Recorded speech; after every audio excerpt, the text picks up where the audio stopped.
Hi everyone and welcome, this is me Noaksey and welcome to a brand new series of videos which I'm going to be bringing to you as often as I physically can. So, without further ado, allow me to explain a bit about this game and what exactly is going on. So this is part of my new series which is called the Should I Buy series. And it's where I explore my library of games and basically explain to you why you should, if you were to look at this in the store, why you should buy this game or not.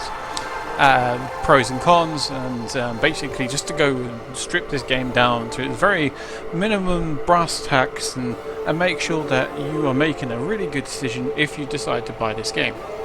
So, this is called 0rbitalis. Of course, it's actually a 0, not an O. So when you search for this on your store page, you need to start with a 0 before continuing with the rest of the word. So a little bit about the game. So let's go and continue and carry on from where we left off. So the idea is that you are this little triangle at the front here, and the idea is that you need to make as many orbits within an allocated space as you can before crashing or being destroyed. And the idea is that you do this, you get an amount of seconds alive, and you compete. So at the moment, as you can see, my orbit only survived for 12 seconds. But here we have someone at 2 minutes 20 seconds. Of course, you have to fulfill a certain requirement before you can move on. But it's very much all about making sure that you know what you need to do to make these orbits work. They give you some idea of a path, but as you can see, it also will show you where you crash. So it's really understanding the trajectory and how the orbitation works and the gravitative pull of the game itself. So I think I've gone a bit too over, so I've shot out the orbit here. So I'm going to spin off and on my way again. So the slingshot created by going that way is a little bit too heavy. Let's try this. Nope, I'm going to crash again. So already you can see this is a bit of a puzzle game. There's very much a puzzle aspect to it, but it is very interesting, very, very unique.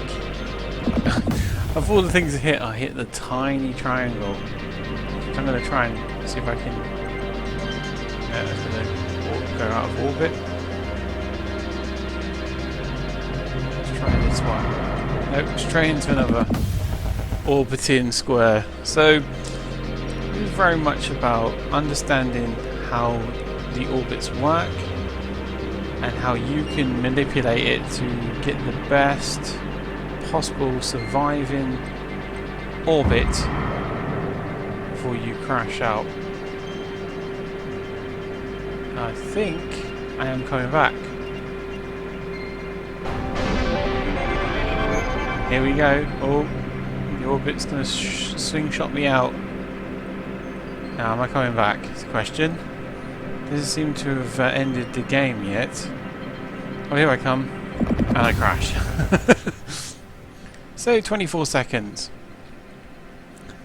You can go and check the star map at any time, and you can see the different areas that you can sort of check out. So this is the very first one.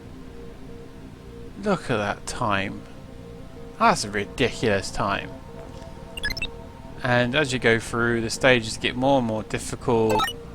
The orbits get more and more interesting. Now, my very first experience of this game was when I played it at an EGX, where the actual developer of this game had a bouquet of flowers, and you could plug the flowers into a special controller that he developed specifically for this game, and you kind of used you moved and turned the flowers, and it changed basically how the game reacted to your orbits.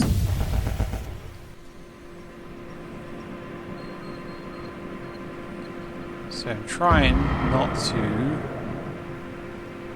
No, it's going to go straight into the. Yeah, it's going to go straight into this sun. So that was an unfortunate thing to happen.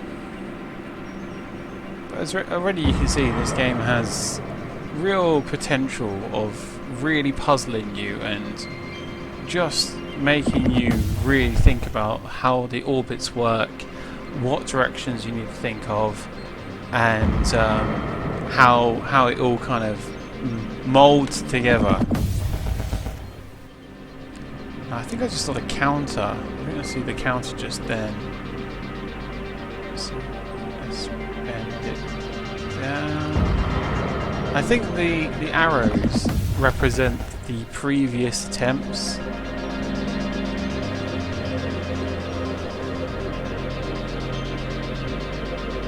So you can kind of figure out and map out the times that you've done well, and try and work from that.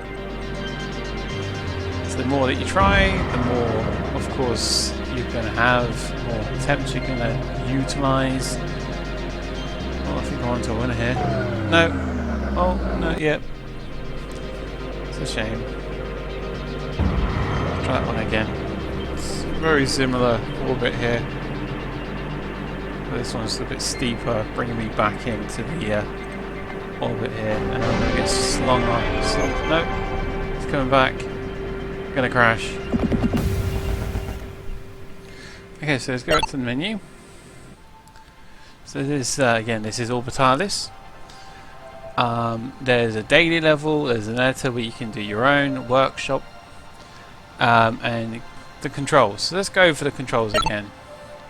So previous screen, restart level, unlock levels, clear progress, change quality, full screen, online help, star map, launch probe, bullet time. Oh, I haven't tried bullet time. Let's have a go at bullet time.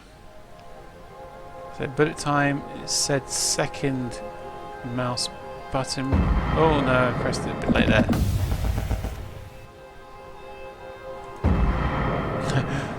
Whoopsie. Bit too steep on that one. There we go. There we go. Now, pressing the right button doesn't seem to be doing anything. I've got to press it prior to launch. Oh, it slows everything down.